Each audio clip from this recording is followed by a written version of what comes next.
நாதனுக்கு அறுபடை வீடு. ஆறுதலை நீ வேண்டி அவனை நாடு. அவனைப் போல் ஆண்டவனும் உலகில் ஏது.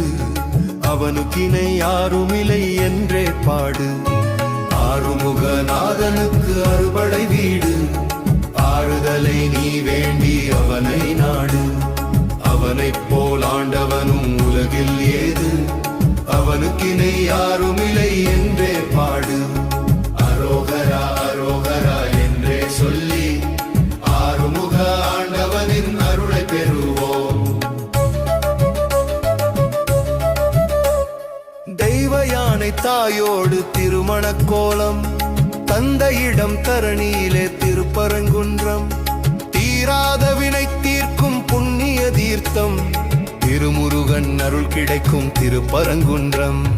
ஆறுமுக நாதனுக்கு அறுபடை வீடு. ஆறுதலை